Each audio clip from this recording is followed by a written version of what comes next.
Chapter 24. Stanley was half asleep as he got in line for breakfast, but the sight of Mr. Sir awakened him. The left side of Mr. Sir's face had swollen to the size of half a cantaloupe. There were three dark purple jagged lines running down his cheek, where the warden had scratched him. The other boys in Stanley's tent had obviously seen Mr. Sir as well, but they had good sense not to say anything. Stanley put a carton of juice and a plastic spoon on his tray. He kept his eyes down and hardly breathed as Mr. Sir ladled some oatmeal-like stuff into his bowl. He brought it straight to the table behind him. A boy from one of the other tents had said, "Hey, what happened to your face?" There was a crash. Stanley turned to see Mr. Sir holding the boy's head against the oatmeal pot. "Is something wrong with my face?" The boy tried to speak, but couldn't.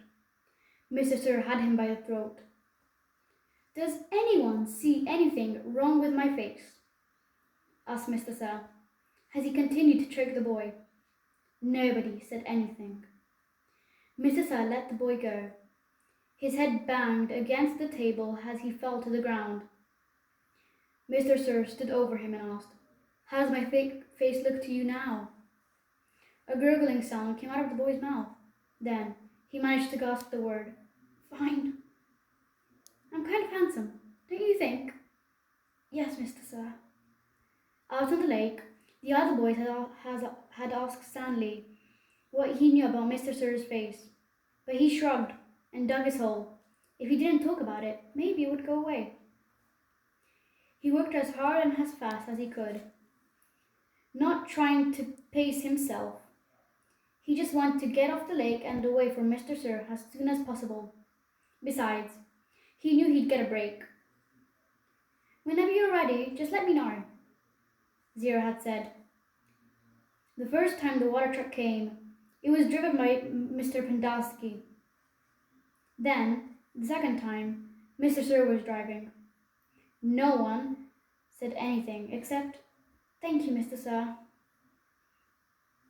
As he filled each canteen, no one even dared to look at his grotesque face.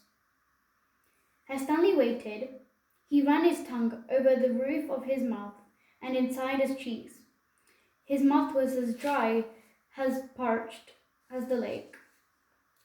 The bright sun reflected off the side of the mirror, and Stanley had to shield his eyes with his hand. "Thank you, Mr. Sir," said Magnet, as he took a canteen from him. "You thirsty, caveman?" Mr. Sir asked. "Yes, Mr. Sir." Stanley handing his canteen to him. Mr. Sir opened the nozzle, and the water flowed out of the tank, but did not go into Stanley's canteen. Instead, he held the canteen right next to the stream of water. Stanley watched the water splatter on the dirt, where it was quickly absorbed by the thirsty ground. Mr. Sir let the water run for about 30 seconds, then stopped. "You want more?" he asked. Stan didn't say a thing. Mr. Sir turned the water back on, and Stanley watched it pour onto the dirt.